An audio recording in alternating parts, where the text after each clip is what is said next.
So I hope wherever you are, whenever you're watching this, that things are going well and you're having a wonderful day. I was very flattered that Nicholas asked me to be here and do this. I'm thrilled to take part. I wanted to talk a little bit about something we can see in the sky on a regular basis. Sometimes it's known as the morning star, sometimes it's known as the evening star. I wanted to talk about the planet Venus. Even up here in Sedona, we find the same petroglyph that's on the Aztec codices, the writing of the Mayans. It's a cross shape with a balloon around the outline. And that's the symbol for the planet Venus, known as the morning star, the evening star, depending when in the heavens and what time of year it's coming up. But throughout native cultures of the American West, the planet Venus, the morning star, the evening star, is almost always given feminine attributes. In lots of cultures, she's known as the grandmother. In other cultures, it's a young maiden who, for some reason or another, doesn't want to get married. But it's a powerful symbol. It was part of this honoring of femininity that inspired me to write this poem of something I learned about Mayan culture. This is called Childbirth Warriors. She screamed just before she died, visions of flower petals floating before her eyes. The newborn, newly orphaned baby girl sighs, one life springing from the womb while another drifts to the underworld. The beautiful new mother's body goes from bronze, slowly fading into gray, as her life slowly washes away, and somewhere the newborn baby girl cries. Mictlantecuhtli, the skeleton king, beckons with a bony finger, telling the dead mother's soul not to linger. For in Mayan culture, mothers who lose their lives in childbirth are revered every bit as much as the feathered warriors who stretch out across the altars, sacrificing their hearts. Coatlicue, the earth goddess, sweeps the clouds clean, clearing the 7 caves of Aztlan of spider webs. She has a fondness, a special place in her heart for this newborn, newly orphaned baby girl, and blesses her with good fortune. Coatlicue, the goddess in the jade skirt, the mother of rivers, lakes, streams, all of them holding imperfect, reoccurring reflections of grandmothers, mothers, and daughters, reoccurring echoes of the dreams of Eve.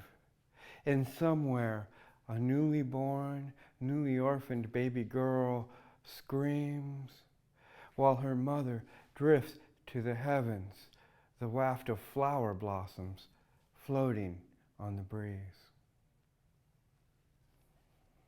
All right. Well, thank you for listening to that. I was going to do one other piece. I mean, the thing is, I'm a desert rat. I'm a southwestern native. I love going out and exploring the land. I love going out, exploring the history and the people of the land and trying to connect with them. And if you study the ancient cultures of the Southwest, you gotta come in contact with the Mayan and the Mesoamericans. I mean, corn came up from Central America. The science of astronomy came up from Central America. The science of pottery came up from Central America. You know, we had nearby, just a little bit north of Sedona, we had Sunset Crater go off in 1040. And it was a huge eruption that filled the sky, must have made the sunsets both terrible and fantastically beautiful all at the same time.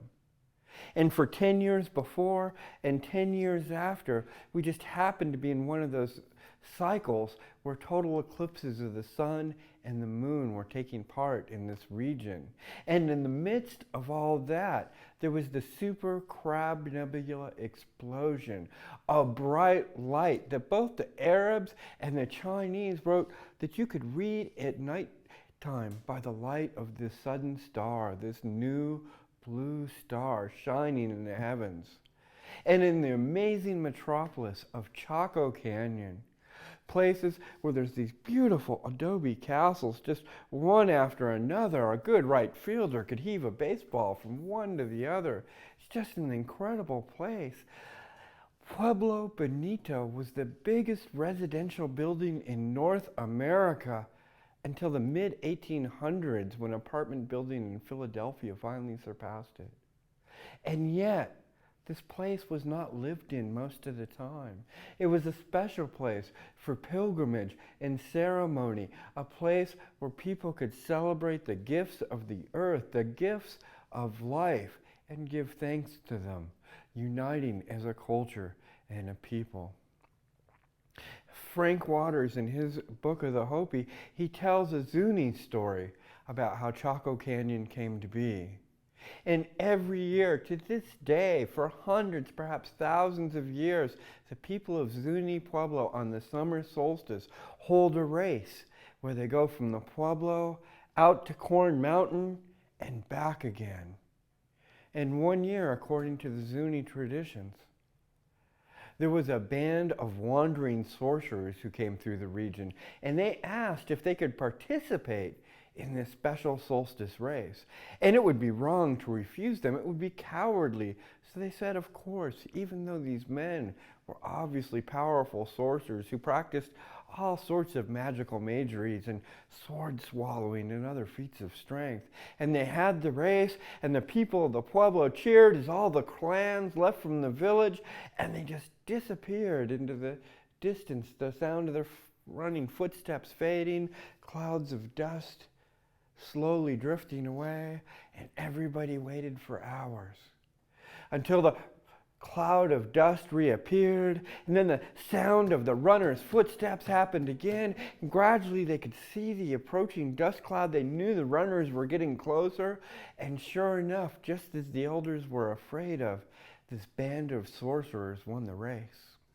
And when the race was over and they came up to ask for their reward, they said, "This is the most beautiful place on earth.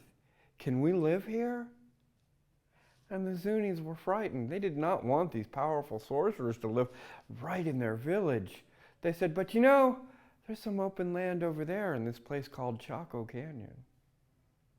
And so a century after the explosion of Sunset Crater, after the appearance of these eclipses and this magical star, the Super Crab Nebula, this blowing up and glowing in the night sky, this kingdom of astronomer priests began to rise in the Southwest.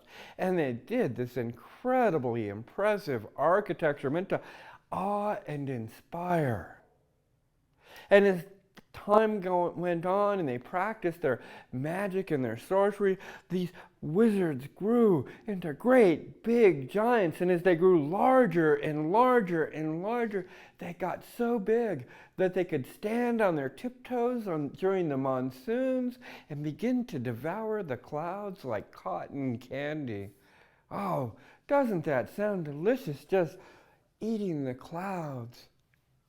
But there's a problem when your people grow corn to stay alive and you begin to eat all the rain clouds.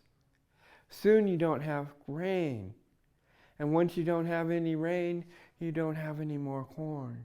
And once you don't have any more corn, you don't have any more people. And the spectacular religious architecture of Chaco Canyon fell into disuse and disrepair. And with no followers behind them, the giant sorcerers of Chaco Canyon began to shrink and disperse across the countryside until they were no more than grains of sand being blown in the wind. Thank you.